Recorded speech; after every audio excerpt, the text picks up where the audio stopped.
Nesiv Shalom says that every yontif that we celebrate has a special Yeshua that's waiting for us. We tap into a salvation, and it's b'chol dor v'dor.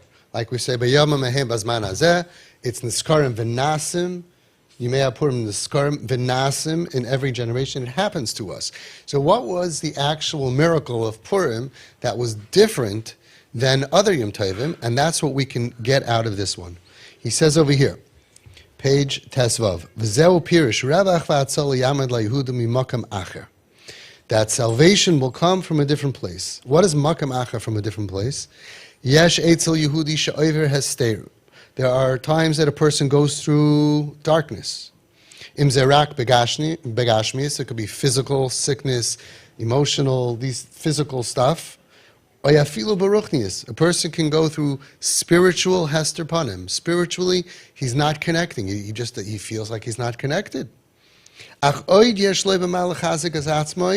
could still be mechazik himself and grab onto it. Shehu margish adayin asakir v'la Hashem yisbarach ubebechinas lo nistalka mimanu shchina zeu hester ragil. Means whether your problem is physical, emotional, financial, spiritual, but you can feel like you can jump out. You could ask Hashem for help. You speak to Him. He's going to listen to you. You have that to jump up to. That's called regular hester panim. Person, God forbid, gets a diagnosis or a question, we run to Hashem. Person struggling with ruchnius, he can run to Hashem. And that's hester ragil, that's normal life for us. Normal hester panim. Achyesh hester kaful. A person can have a double hester. A double, how do you say hester? Like a blockage. Concealment. Thank you. Shu bechinas nistalka mimenu shchina. It's like a concept of like that the Shekhinah leaves him. Shekfar einoi margish klal sheyesh le'amal ismoich. He doesn't feel anymore that he can rely on Hashem. He just feels like all abandoned.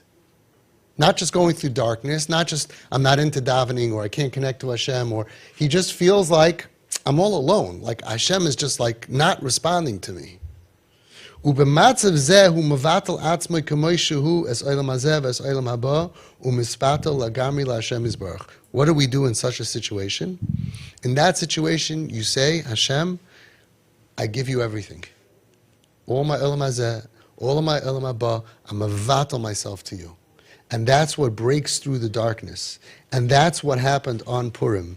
Sheyehudi yagia lakach shebe'ezeh hestarim shehu nimtza hu mevatel atzmai legamri leHashem yisbarach. Hashem, for some reason you don't want me to feel your connection, I accept that. I'm mevatel myself to you. I'm an ant. I'm not complaining. I'm an ant. I don't expect anything. I don't need anything. I don't want anything. And if you mevatel yourself to Hashem, then that's how you break through that kind of darkness. It says in the Torah, I'm going to hide myself, a double lashon. Hastir, astir, panei b'yemahu, double concealment. She'af b'yemahu, even on such a day, Geshanochi hastir, astir, b'hester kafel, that I'm blocking you twice. Shegam nistalka mimenu shchina, ve'einu margish es Hashem yisbarach. When we feel like the Shekhinah leaves us, like Esther Hamalka, Keli lama zaftani, she went into Achashverosh and she said, Hashem, Keli lama zaftani, why are you leaving me? And even in such a matziv, and he feels far and distant, separated, cut off completely, physically and spiritually. He can't find a place in this world, and he doesn't see how can I become strong. You know what you do? Gam oz yischazek. Where does it come from? The end of the pasuk. What's the end of the pasuk? Anoichi hastir astir. You should know panei b'yemahu. Mevatel kula laHashem yisbarach. Find that Hashem is behind all of that. No matter what the darkness is that we have, behind all of that is a Hashem and wants us to reach out to Him, and that's what breaks through the darkness. And that's what happened on Purim. Purim is Esther minatari minayin, Anochi haster aster. Purim was a time of kafel. Not only did we have a terrible, terrible gzera against us, but it was nechtav v'nechtam b'tabas hamelach. How did we break through it? Mordechai HaTzadik said, I know that even in such a darkness, you're really there. I know that you're going to save us. I know that I know that you're there. So sometimes we go through problems, we go running to Hashem. Sometimes it's hard to run to Hashem. We feel like we're not even connecting. In that time, we got to double down. 2 Hester Panims, we got to double down the opposite way. We got to go full in and say, I know that you're there, and I know you just want me to reach out to you and go through the darkness. Tzaddikim call Chatzos Laila, which is the darkest part of the night, is Chatzos, the middle of the night. Chatzos Laila, Chatzos also means to break. You have to break the darkness. Chatzos Laila. We're a lot of times facing tremendous darkness, and it's like we feel like, okay, I'm going to give up. The opposite. You got to be all in. The opposite. You got to realize that through that extra darkness, Hashem is there, and He's testing us to see what would happen if we felt that He deserted us. Are we going to believe that He deserted us? That is the Nisayan. Sometimes the challenge is in finance, or the challenge is in other things. Sometimes the challenge is so deep that I want you to feel like I gave up on you. Are you going to believe it or not? Are you going to believe it or you're not going to believe it? Where do we see this? There was somebody, Reb Meir. Reb Meir's Rebbe was Acher. We don't even say his name. We call him Acher. Why? Because he was a total atheist. Acher was very, very holy because he was able to. He had such powers. He went up to Shemayim and he heard a baskel comes out. Voice, heavenly voice comes out and says, everybody can come back to me except Acher. Right? It says in the Siva Shalom, Acher was so bad that in order for him to do tshuva, they threw an extra nisayin at him, that he should think that he's not wanted. That was part of the nisayin. He did so many averos. He was so anti. In order for him to do tshuva, remember, when we do tshuva, we do tshuva me'ahava, the averos become mitzvahs. We do tshuva me'yira, the averos get forgiven. The tshuva has to be as big as the averos. His averos was so big that a regular tshuva, so to speak, wouldn't have helped. So they said, you know what, we're going to give him a chance. We're going to give him a chance to do massive tshuva. How? We're going to give him a huge nisayin. That he's going to hear Hashem say, you, I'm not interested in. Says in the Siva Shalom, if he would have said, I don't believe you, and I'm going back to you anyway, that would have been his tshuva. Don't believe those signals.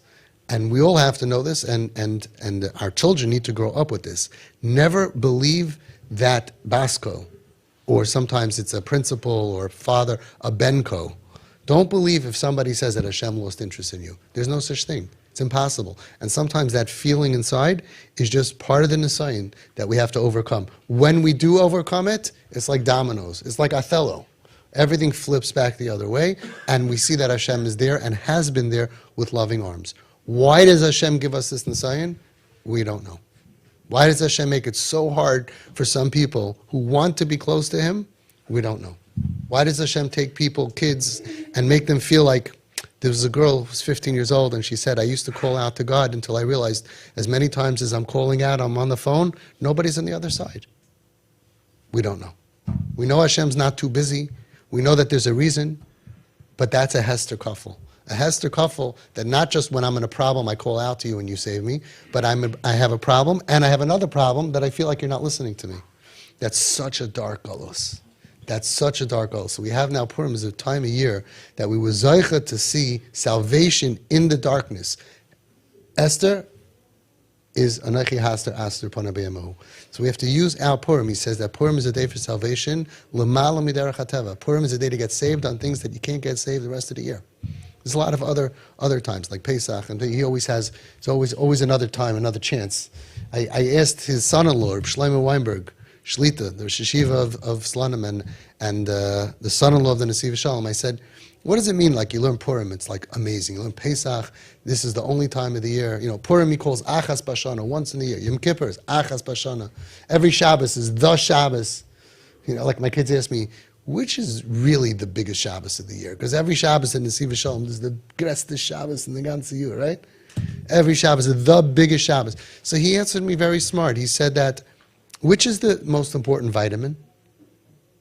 Well, if you look at vitamin C, it's the most important vitamin, right? You look at vitamin B, vitamin D. Every vitamin in its own way is the most important vitamin and is really, really super important. And you need to have all different vitamins. Every yontif, there's another hashpah, there's another shefa, there's something else to take, to put in our pocket, to put in our hearts, to put in our minds, to last us through the year.